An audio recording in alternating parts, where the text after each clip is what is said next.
Fernando. Sí, Carlos, y tuvimos al ex canciller y precandidato presidencial por el PPC, Javier González Olaechea, en el primer bloque, en la primera media hora de ampliación de noticias, y ahora vamos a hablar enteramente de política con alguien que no solo es experto en ella, sino además en temas electorales.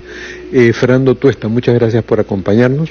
Gracias por la invitación. Científico social, sociólogo y politólogo en la Universidad Católica. Fernando, la primera pregunta que te quiero hacer tiene que ver con una noticia política local. Dina Boluarte ha cambiado 3 ministerios, ¿no? El de Economía, José Arista por José Salardi; en Mujer, que se ha ido la señora Teresa Hernández, y vuelve la ex ministra de Cultura Leslie Urteaga a ocupar ese lugar; y Julio de Martini sale y entra Fanny Montellanos, pero creo que estoy haciendo una confusión ahí. Leslie Urteaga va para el MIDIS y está Fanny Montellanos para la Mujer, que era una funcionaria del MIDIS. Entonces es una renovación dentro de su entorno. Este gobierno tiene poca margen, poca capacidad de convocar gente que venga de fuera, de otros entornos, y que diga, caramba, hay buenos profesionales que confían en Boluarte, porque todos ellos ya estaban en su entorno. Así es. Bueno, este gobierno es uno de los gobiernos que más ministros ha tenido, cosa que, digamos, aún no supera a Castillo, pero, digamos, está más o menos en ese nivel. Y eso quiere decir 2 cosas, ¿no? Precariedad, problemas serios en distintos sectores.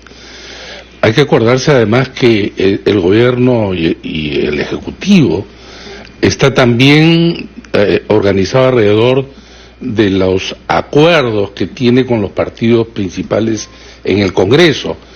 Tú bien lo has dicho, tiene poca capacidad para poder convocar dentro de estas limitaciones a las que en realidad tienen que ver también con el desprestigio y el alto desprestigio del gobierno. Un profesional digamos de calidad y que quiere mantener su reputación también profesional, difícilmente va a entrar a un gabinete de esta naturaleza que, digamos, ya entra en su etapa final, me refiero al gobierno, ¿no?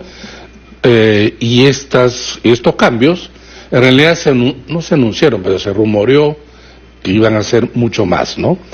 Pero además no están los ministros que fueron cuestionados en los últimos días, ¿no? Que son los ministros, obviamente, del entorno y que han sido los portavoces del gobierno, y en esa función han defendido a capa y espada, obviamente, a la presidenta, ¿no? Ahora, señor Tuesta, sí. Sí, estos cambios sin duda que se realizan con algún objetivo, ¿no? Imaginamos que deben alinearse, o al menos estar alineados a alguna estrategia, que es la que quisiéramos conocer. ¿Qué es lo que busca realmente el gobierno con estos 3 cambios? ¿Cómo lo entiende usted? Bueno, en el caso se dice, porque en realidad esto es pura especulación, ¿no? Se dice que lo del MIDIS y el Ministerio de la Mujer, la idea es pues fusionarlo, ¿no? Y cumplirían de alguna manera esta función.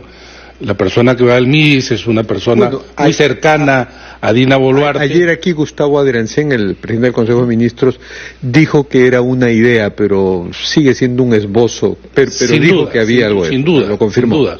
Bueno, mucho de lo que se quiere, lo que se proyecta y el objetivo que se quiere alcanzar no se cumple necesariamente, ¿no? Y bueno, pues que no se cumple. En todo caso, por ejemplo, la persona que va al MIDIS es una persona muy cercana a Dina Boluarte, y el problema en el MIDIS es un problema que cada vez se amplía más, que compromete más a la propia presidenta y a quienes estuvieron en la época donde ella fue ministra del sector. Los gabinetes obviamente se desgastan también por la propia figura presidencial, que requiere siempre de personas, y en este caso ministros, que avalen mucho de los problemas en los cuales ella está comprometida, ¿no? Entonces, se desgastan políticamente mucho. Quería preguntarte, Fernando, porque tú eres un gran experto en temas electorales, tanto que tirios y troyanos te han consultado, por ¿cómo prevés el Congreso que va a llegar? ¿Va a ser un Congreso bicameral después de 35 años? Más, después ¿no? de del 92. Después del 92, 33 años, o no, ya va a ser el 2026. Sí, digamos, 35 años. Y este Congreso, según la legislación que tú ya conoces y la que tendrá quizá muy pocos ajustes en las próximas legislaturas, va a ser un Congreso muy poderoso, va a ser un Congreso confrontador como lo tuvimos en el pasado, armónico como el que lo tuvimos. Eso es más difícil de prever. ¿Cómo va a ser ese Congreso y cómo podría ser su relación con el Ejecutivo? Yo creo que se inicia un ciclo en el 2016, donde los presidentes son débiles y los congresos, en consecuencia, con más poder. Y eso ha aprendido el Congreso, que tenía un poder que no lo habían usado en ocasiones anteriores. El gobierno de Toledo, García y Ollantumala no fueron gobiernos que tenían una mayoría alta, pero tenían bancadas, digamos, importantes. Había una oposición y había un tercer grupo de bancadas que más o menos se orientaban a favor y en contra, pero dentro de ciertos marcos de digamos, acuerdos, ¿no? A partir del 16 eso se rompe. Y los presidentes son acosados, bueno, vacados, son presionados, y este Congreso en particular tiene un poder, yo diría, mayor que cualquier otro. Eso se va a repetir, se puede repetir, bajo ciertas condiciones. Obviamente que quien salga elegido presidente, por ejemplo, si tiene un peso electoral propio, alto, no digo de segunda vuelta, digo de primera vuelta. Segunda vuelta es un artificio electoral donde se alinean todos porque así es la regla, ¿no? Y que tenga una bancada significativa, ¿no? Cosa que no ha sucedido en los anteriores.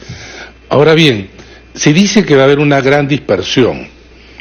Es posible que así sea, pero la norma que se ha aprobado exige que para el ingreso a la Cámara de Diputados deba tener el partido 5% de los votos válidos y